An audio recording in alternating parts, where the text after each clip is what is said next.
everyone, welcome back on my channel Pen and Paper. I am Tulika and today we are going to know more about resistance and the resistivity. Okay, so let us begin our class.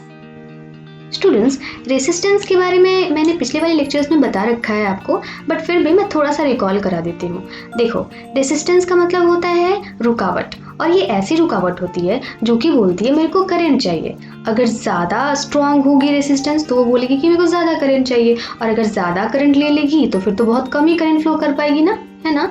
और अगर resistance कमज़ोर होगी तो वो बोलेगी मेरे को थोड़ा सा ही करंट दे दो, मेरा काम चल जाएगा। तो ज़्यादा करंट वो है जो फ्लो करेगा पाथ को कंप्लीट करने में, है ना। तो यही होता है रेसिस्टेंस। अब हम लोगों को ये देखना है कि जो कंडक्टर है हमारे पास, जो कि पूरे के पूरे इलेक्ट्रिक सर्किट को कंप्लीट कराता है, कंडक्टर मतलब वायर। ओके, तो आपको क्या लगता है, क्या वायर में रेसिस्टेंस नहीं होगा? क्या वायर में रुकावट नहीं होगी क्या?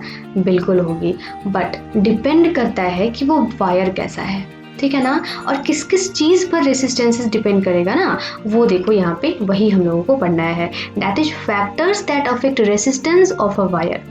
ओके, देखो यहाँ पे रेसिस्टेंस का दो मतलब हुआ। पहला तो मतलब हुआ कि मैंने आपको बताया था electric iron, motor, fan, bulb, fridge, ये सब तो रेसिस्टेंसेस हैं ही जिनको कि हम लोग यूज़ करते हैं। ओके, लेकिन जो पाथ को कंप्लीट करता है हमारा वायर, दैट इज कंडक्टर, क्या उसमें रेसिस्टेंस नहीं होगा? क्या उसमें रुकावट नहीं होगी? बिल्कुल उसमें भी होती है, पर कितनी होगी वो डिपेंड करेगा जिन जिन फैक्टर्स पे। अभी हम उन्हीं फैक्टर्स को डिस्कस करने वाले हैं। ओके नाउ, पहला फैक्टर तो ये है कि वायर का लेंथ कितना है, यानी कि वायर कितना लंबा आप यूज़ कर रहे हो सर्किट बनाने के लिए। सेकेंड नंबर, वायर की मोटाई कैसी है। आपने देखा होगा डिफरेंट तरह के वायर्स को, कुछ वायर्स पतले होते हैं, कुछ वायर्स मोटे होते हैं। ओके, तीसरी बात, नेचर ऑफ कंडक्टर, यानी कि वो वायर जो है किस मटीरियल का बना हुआ है। Fine. And the fourth one is temperature, कैसा टेम्परेचर है, कितना डिग्री सेल्सियस टेम्परेचर है। ओके, नाउ किस तरीके से वेरी करेगा ना रेसिस्टेंस, वो हम लोग देखेंगे इन्हीं चारों के बेसिस पे। ओके, अब बहुत इंपॉर्टेंट बात आपको बताने जा रही हूँ, इसलिए ध्यान देना, ठीक है। देखो, यहाँ पे resistance is directly proportional to length of the conductor होता है। कंडक्टर का मतलब वायर, ठीक ना, आप कंफ्यूज मत होना। का मतलब ये हुआ, अच्छा ये बताओ मेरे को कि आपको वायर कैसा होना चाहिए इलेक्ट्रिक सर्किट में, ज़्यादा रेसिस्टेंस वाला या कम रेसिस्टेंस वाला? तो ऑब्वियस सी बात है, अगर वायर कम रेसिस्टेंस वाला होगा तभी तो ज़्यादा करंट फ्लो कराएगा ना, क्योंकि मैंने आपको पहले वाले लेक्चर्स में बता रखा है कि current is inversely proportional to resistance, या ऐसे कह लो resistance is inversely proportional to current, है ना। यानी कि जो वायर है उसका रेसिस्टेंस कम होना चाहिए, मिनिमम होना चाहिए, तभी तो मैक्सिमम करंट फ्लो कराएगा, है ना। एंड जो रियल वाले रेसिस्टेंस है, लाइक मोटर हो गया, फैन हो गया, जितने आपके इलेक्ट्रॉनिक इंस्ट्रूमेंट्स हैं, उनको ज़्यादा से ज़्यादा उनको जितना करंट चाहिए उतना मिल पाएगा। फाइन, यानी कि हम लोगों को कोशिश करनी है कि हम लोगों का जो वायर है उसका रेसिस्टेंस मिनिमम हो, ठीक है। तो मिनिमम होने के लिए हम लोग को क्या करना पड़ेगा, लेंथ ऑफ वायर कैसा लेना पड़ेगा, शॉर्ट लेना पड़ेगा। Very good. जितना कम से कम आपकी जो वायर की लंबाई होगी ना, उतना कम से कम रेसिस्टेंस होगा और उतना ज़्यादा से ज़्यादा करंट फ्लो होगा, यानी कि वायर की लंबाई हमेशा कम रखनी चाहिए। अच्छा बेटा, आपने नोटिस भी किया होगा जब हम लोग टेबल फैन चलाते हैं, छोटा वाला फैन, उसका जो वायर है ना उसको बहुत लंबा रखोगे ना तो फैन धीरे चलेगा, है ना, क्योंकि वायर की लंबाई बढ़ गई, यानी कि वायर का रेसिस्टेंस भी बढ़ गया, और वायर का रेसिस्टेंस बढ़ जाएगा तो करंट तो कम ही देगा ना, तो फैन तो स्लो चलेगी ना। ओके, इसलिए जो बैटरी वाला जो छोटा वाला टेबल फैन होता है ना, उसका वायर हमेशा छोटा रखा जाता है। ओके, तो पहली बात हो गई। नाउ दूसरी बात पे आओ, एरिया ऑफ क्रॉस सेक्शन कैसा होना चाहिए वायर का, अगर मेरे को कम रेसिस्टेंस चाहिए तो, क्योंकि मेरे को तो कम ही चाहिए ना रेसिस्टेंस वायर की। चलो, तो यहाँ पे इन्वर्सली प्रोपोर्शनल होता है। अच्छा, एरिया ऑफ क्रॉस सेक्शन का मतलब होता है ना वायर की मोटाई, ठीक है ना, यानी कि ज़्यादा मोटा वायर होगा तो उसकी रेसिस्टेंस कम होगी, और अगर पतला वायर होगा तो रेसिस्टेंस ज़्यादा होगी। यानी कि हम लोगों को पतला वायर यूज़ करना चाहिए या मोटा वायर? बिल्कुल करेक्ट, मोटा वायर। जितना मोटा वायर आप यूज़ करोगे ना, उतना ही कम उसका रेसिस्टेंस होगा और उतना ही ज़्यादा करंट फ्लो करेगा। आपने देखा होगा हमारा जो डीसी फैन होता है ना, टेबल फैन, बैटरी वाला फैन, उसका जो वायर होता है ना वो मोटा होता है। आपने नहीं देखा है ना, तो जाकर के घर में एक बारी देखना। फाइन, यानी कि हम लोगों को छोटा और मोटा वायर चाहिए ताकि उस वायर की रेसिस्टेंस है वो कम हो जाए और ज़्यादा से ज़्यादा करंट वो फ्लो करा पाए। ओके, नाउ अच्छा ये बात बता बेटा कि अगर इस दोनों इक्वेशंस को कंबाइन कर दिया जाए फ्रॉम इक्वेशन 1 and 2, तो R is directly proportional to length and inversely proportional to area of cross section हो जाएगा बेटा। ओके नाउ आपने मैथमेटिक्स तो पढ़ रखी है, मैंने पहले वाले वीडियोस में आपको समझाया भी है कि कभी भी ये प्रोपोर्शनलिटी की साइन को हटाते हैं तो कोई ना कोई कांस्टेंट डालना पड़ता है। देखो इसको साइन को चेंज करें इक्वल टू के साइन में तो यहाँ पे कांस्टेंट रख दिया एंड ये कांस्टेंट क्या कहलाता है? रेसिस्टिविटी। ओके इस कांस्टेंट को कहते हैं रेसिस्टिविटी। सिंबल क्या होता है, क्योंकि हम लोग बार बार रेसिस्टिविटी तो नहीं कह सकते, तो इसका सिंबल, जैसे कि रेसिस्टेंस का सिंबल कैपिटल R मैंने बताया था, वैसे ही रेसिस्टिविटी का सिंबल क्या होता है? रो। ठीक ना, रेसिस्टिविटी का सिंबल है रो। ठीक, रो को ऐसे देखो, ऐसे डिनोट करते हैं। ओके अब देखो रेसिस्टिविटी क्या है। रेसिस्टिविटी के लिए देखो हमने अभी जस्ट थोड़ी देर पहले पढ़ा था कि resistance is equals to rho into L upon A, पढ़ा था ना। अब इस इक्वेशन के थ्रू आप ये वाला रो को बाहर निकालोगे तो ये आर एंड ए मल्टीप्लाई हो जाएगा, यानी कि resistance and area of cross section multiply हो जाएगा एंड लेंथ आकर के डिवाइड हो जाएगा। ओके यानी कि हम कह सकते हैं कि resistivity is equals to resistance into area of cross section upon length. ये तो हो गई फॉर्मूला की बात। ओके बट मैंने तो आपको पहले कहा है कि फॉर्मूला के पीछे मत दौड़ो, आप जो है ना उसके कॉन्सेप्ट को समझो, उसकी थ्योरी को समझो। ओके यानी कि अब आपको समझना है कि रेसिस्टिविटी क्या है एंड रेसिस्टेंस एंड रेसिस्टिविटी में फ़र्क क्या है। फाइन, तो देखो रेसिस्टेंस एंड रेसिस्टिविटी में ज़्यादा फर्क नहीं है, बहुत कम ही फर्क है। देखो न्यूमेरिकली अगर बात करें हम लोग तो दोनों इक्वल होते हैं, बराबर होते हैं, यानी कि जितना रेसिस्टेंस का वैल्यू होगा न्यूमेरिकल वैल्यू उतना ही वैल्यू रेसिस्टिविटी का भी होगा। बट यहाँ पे कंडीशन है कि जो मटेरियल आप लोगे ना, जो आप कंडक्टर लोगे ना, वो 1 मीटर लंबा और उसका एरिया 1 मीटर स्क्वायर होना चाहिए। ठीक ना, तो ऐसे किसी कंडक्टर का जितना रेसिस्टेंस होगा उतनी ही उसकी रेसिस्टिविटी भी होगी न्यूमेरिकली। ओके बट ऐसा यूनिट यहाँ पे डिफर कर जाएगा। अच्छा रेसिस्टेंस का ऐसा यूनिट क्या था बेटा?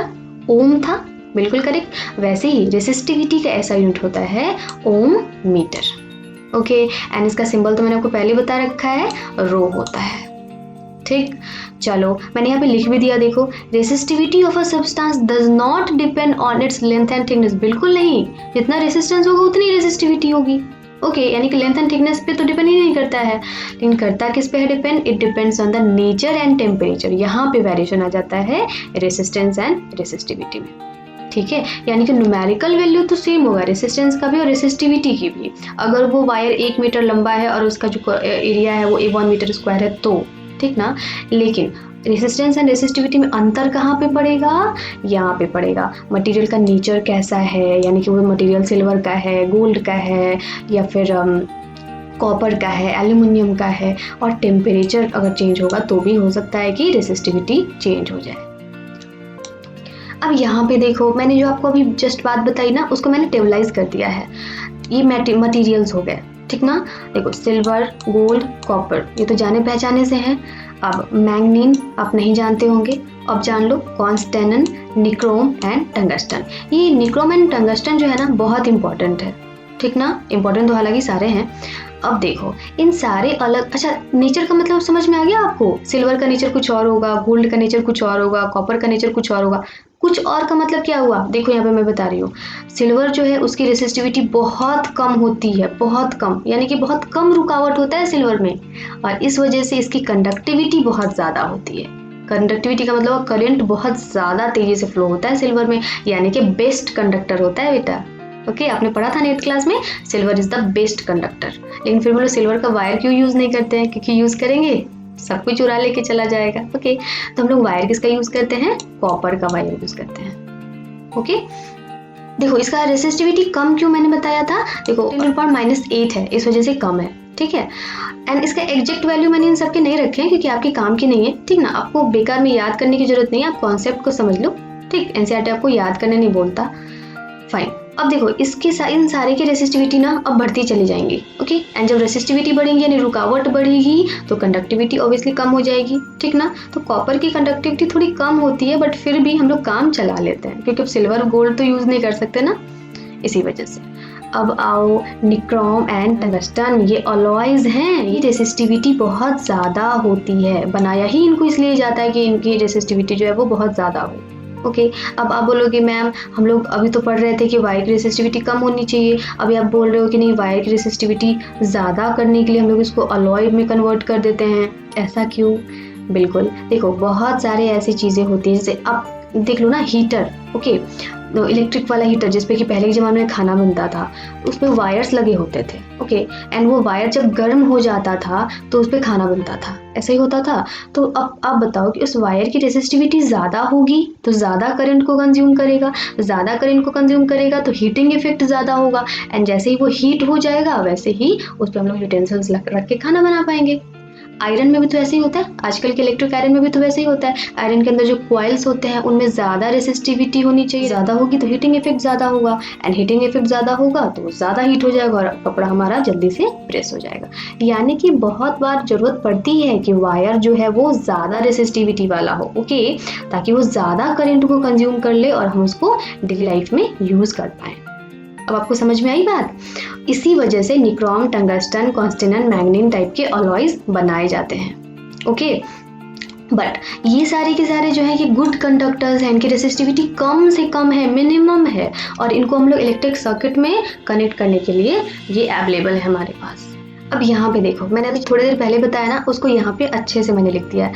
पहला क्वेश्चन तो ये आता है कि why nichrome is use in heating elements. देखो मैंने अभी जस्ट बताया था ना, हीटिंग एलिमेंट्स का मतलब आयरन हो गया, वो पहले जमाने वाला आपका वो हीटर हो गया, ओके। तो इस तरह के जितने भी एलिमेंट्स हैं, अच्छा आपका गीजर वगैरह भी हो गया, तो हीटिंग एलिमेंट्स में निक्रोम वायर को क्यों यूज करा जाता है, ठीक ना। निक्रोम इज एन अलॉय, ठीक है, तो क्यों यूज करा जाता है, देखो इसका मैंने यहाँ पे लिख दिया हुआ reasons. Because it has high resistivity, just मैंने अभी थोड़ी देर पहले बताया ना, ये अलॉय है, इसको बनाया ही इसलिए गया है क्योंकि इसकी रेसिस्टिविटी ज्यादा हो, ओके, ताकि हीटिंग इफेक्ट शो करे ज्यादा करंट को कंज्यूम करके, ओके, सो प्रोड्यूस मोर हीट, ठीक ना। अच्छा सेकंड रीजन क्या है, it does not undergo oxidation. देखो बहुत बार ऐसा होता है ना कि जब ज्यादा करंट को ले लेता है तो ऑक्सीडाइज हो जाता है, मतलब ब्रेक डाउन हो जाता है, वो जल जाएगा, आग लग जाएगी बहुत ज्यादा, ठीक ना। लेकिन ये ऑक्सीडाइज नहीं होता है, इसकी ये खासियत है, ठीक है। निक्रोम ऑक्सीडाइज नहीं होगा कितना भी टेम्परेचर हाई हो जाएगा तो भी, इस वजह से हम लोग इसको हीटिंग एलिमेंट्स में यूज करते हैं। तो बेटा क्वेश्चन दो तरीके से पूछे जाते हैं। पहला तो कि हीटिंग एलिमेंट्स में कौन से किस तरह के वायर्स यूज होते हैं, तो निक्रोम, आप सिंपल सा नाम याद रखना। एंड ऐसे भी क्वेश्चन पूछा जाता है कि निक्रोम वायर या फिर कोई सा भी अलॉय ही क्यों यूज करते हैं हीटिंग एलिमेंट्स में। तो मैंने यहाँ पे दोनों के ही आंसर्स लिख दिए हैं। नाउ अब आते हैं टंगस्टन पे। टंगस्टन का यूज कहाँ पे होता है, तो बल्ब के फिलामेंट में, ओके, आप घर पे जाकर के देखना या फिर कभी देखा भी होगा, तो बल्ब का जो फिलामेंट होता है ना, देखो दो इस तरीके का निकला होता है बल्ब में, उसमें थोड़ा सा जो छोटा सा वायर लगा होता है ना, वही टंगस्टन का वायर होता है। तो वो टंगस्टन का वायर ही क्यों यूज करते हैं, इसका भी देखो रीजन है, because it's melting point is very high, ठीक ना। अभी देखो, अभी टंगस्टन क्या है, अलॉय है, इसकी रेसिस्टिविटी बहुत ज़्यादा होती है, हमने जस्ट अभी 2 मिनट पहले पढ़ा था। रेसिस्टिविटी ज़्यादा होगी, ज़्यादा करंट को कंज्यूम करेगा, ज़्यादा ग्लो करेगा, है ना। अभी जब ग्लो करेगा तो रोशनी ज़्यादा होगी, लेकिन ऐसा भी तो हो सकता है कि बहुत ज़्यादा हीट आ गया उसके पास तो वो भड़क भी तो सकती है ना, ब्लास्ट भी तो हो सकती है ना, लेकिन नहीं होती है। क्यों नहीं होती है, क्योंकि इस जो टंगस्टन वायर होता है इसका मेल्टिंग पॉइंट काफ़ी हाई होता है, मतलब बहुत ज़्यादा टेम्परेचर आ जाएगा ना तब ये मेल्ट होता है और हम लोग कहते हैं कि बल्ब फ्यूज हो गया है।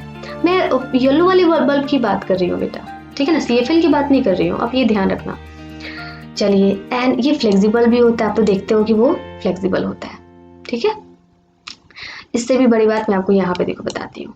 Note, if air is present in bulb, अगर वो पीले वाले बल्ब में एयर प्रेजेंट होता है ना, क्योंकि एयर तो हर जगह होता है, चलो, then the extremely hot tungsten filament will burn up quickly in oxygen. देखो यहाँ पे बल्ब जो है वो तो खाली है अंदर से, उसमें टंगस्टन का वायर लटका हुआ है जब फिलामेंट, अभी बहुत ज़्यादा उसकी रेसिस्टिविटी ज़्यादा है तो ज़्यादा करंट ले लिया, ज़्यादा करंट लेकर के ग्लो कर रहा है, ठीक है, लेकिन अंदर ऑक्सीजन भी तो है। आपको पता है कि जब भी ऑक्सीजन है तो वो ऑक्सीडाइज हो सकता है, और ऑक्सीडाइज हो जाएगा तो बर्न, आग लग जाएगी, ब्लास्ट हो जाएगा।